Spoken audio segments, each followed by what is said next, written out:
Hello everyone. Today's topic is importance of microeconomics. आज के lecture में माइक्रो इकोनॉमिक्स के इम्पोर्टेंस क्या हैं हम उसको स्टडीज़ करेंगे, क्योंकि प्रीवियस वीडियो में पार्ट 1 पार्ट 2 में meaning, scope, features of micro economics we are completed in the previous video.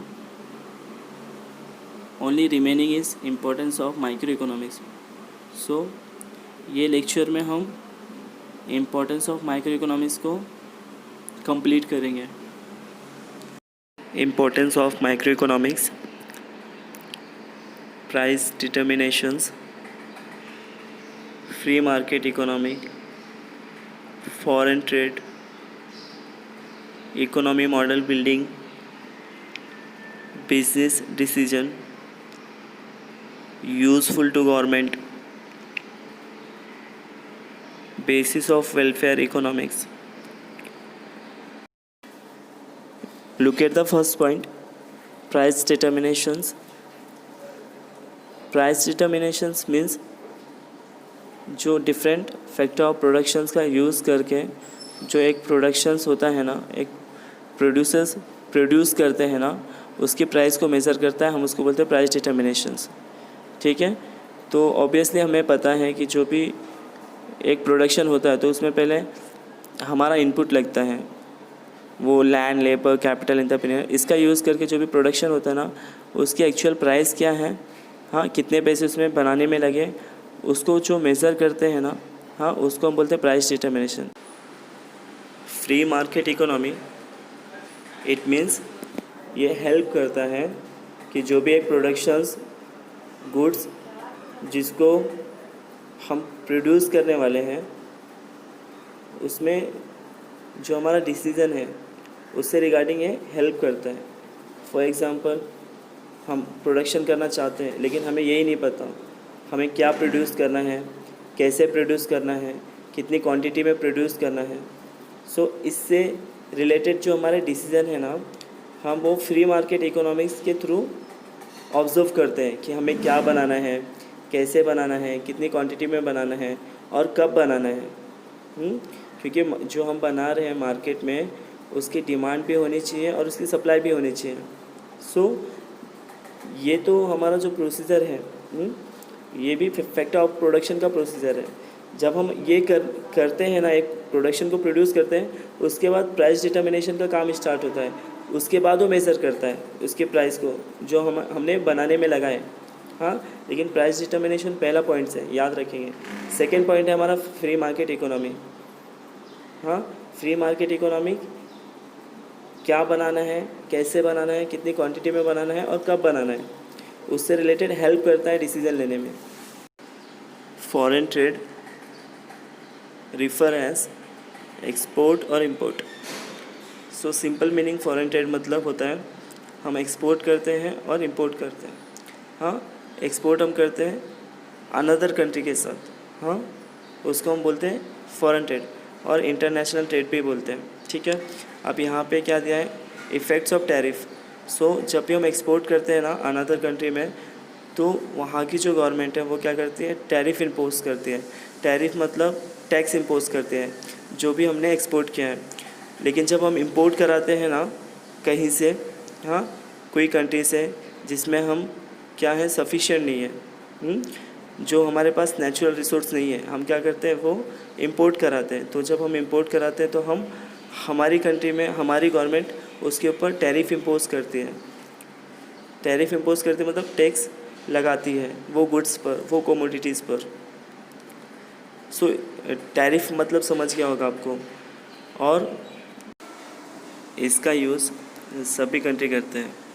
आज हमारे पास वर्ल्ड ट्रेड ऑर्गेनाइजेशन है, पहले ऐसी ऑर्गेनाइजेशन नहीं थी. आज हम वर्ल्ड ट्रेड ऑर्गेनाइजेशन के थ्रू हम सब कंट्री में एक्सपोर्ट कर सकते हैं. सो ये इंटरनेशनल ट्रेड को गेन करता है. हाँ, जब भी हम इंपोर्ट और एक्सपोर्ट करते हैं, हाँ, विथ अनदर कंट्री. तो I hope it is clear.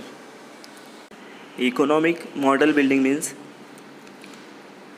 Micro economics में जो भी क्रिटिकल सिचुएशन है ना, जो भी डिफ़िकल्ट सिचुएशन है वो हेल्प करता है अंडरस्टैंड करने में, उसको समझने में कि एक्चुअल कौन सी प्रॉब्लम है, फिर उसको हेल्प करता है कि हम उसको सॉल्व कैसे करना।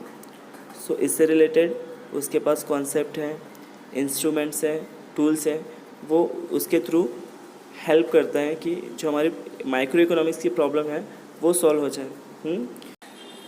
बिजनेस डिसीजन ये जो है ना, ये बिजनेसमैन के लिए यूज़फुल है। इसका यूज़ बिजनेसमैन करते हैं जब भी वो कोई कॉस्ट ऑफ प्रोडक्शंस करने चाहते हैं, तो इसका यूज़ करते हैं। उसका आउटपुट कितना होगा, उसके प्रॉफिट कितने होंगे, वो गुड्स की प्राइस कितनी होगी। सो ये सारे डिसीज़न लेने के लिए बिजनेस डिसीज़न का वो यूज़ करते हैं। कोई भी बिजनेसमैन है पहले ये डिसीज़न लेता है, उसके बाद ही वो प्रोडक्शन करता है। ठीक है, कि मैंने प्रोडक्शन किया तो उसका आउटपुट कितना आएगा, मेरा बजट इतना है। अगर मेरा बजट है 1 लाख रुपीज़ तो मैंने उसको 1 लाख रुपीज़ उसमें लगाया, तो मेरा उसका आउटपुट कितना होगा, कितने प्रोडक्ट मैं 1 लाख में बना सकता हूँ, और 1 लाख पे मेरा प्रॉफिट कितना होगा, और मैं जो प्रोडक्ट बनाया है मैंने उसकी प्राइस में कितना रखूँगा। सो ये डिसीज़न लेने के लिए बिजनेस डिसीज़न जो है हेल्प करता है। यूज़फुल टू गवर्नमेंट, गवर्नमेंट यहाँ पे उसकी जो इकोनॉमिक पॉलिसी है उसका यूज़ करती है। जो है taxation policy, public expenditure policy, price policy, ये पॉलिसी की हेल्प से government efficient allocation of resource and promoting economic welfare of the society.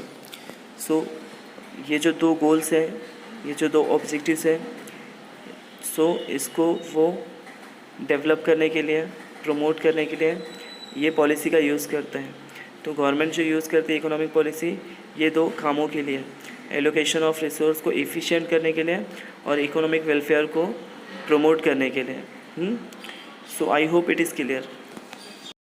Basis of welfare economics, welfare economics अभी ये गवर्नमेंट के गोल्स में है कि इकोनॉमिक वेलफेयर को प्रमोट करना है ऑफ द सोसाइटी, समाज में उसको डेवलप करना है। सो यहाँ पर यही दिया है कि जो पहले डेवलप तो करना है, उसके बाद जो एलोकेशन ऑफ रिसोर्स है उसको भी इफ़िशिएंट करना है। सो ये दोनों काम करने के बाद उसको प्रॉपर यूटिलाइज़ भी करना है, उसका वेस्ट नहीं होना चाहिए। मतलब वो स्पॉइल नहीं होना चाहिए, उसका वेस्ट नहीं होना चाहिए, हमें उसको प्रॉपर ऑप्टिमम वे से उसको यूटिलाइज़ करना है। टैक्स अफेक्ट करता है सोशल वेलफेयर के लिए, वो बताएं। ऑब्वियसली जब हम टैक्स पे करते हैं, डायरेक्ट टैक्स, इनडायरेक्ट टैक्स, उसके थ्रू ही हमें गवर्नमेंट वेलफेयर प्रोवाइड करती है और जो भी सब्सिडीज़ देती है। सो हमें याद रखना है ये इम्पोर्टेंस ऑफ माइक्रो इकोनॉमिक्स,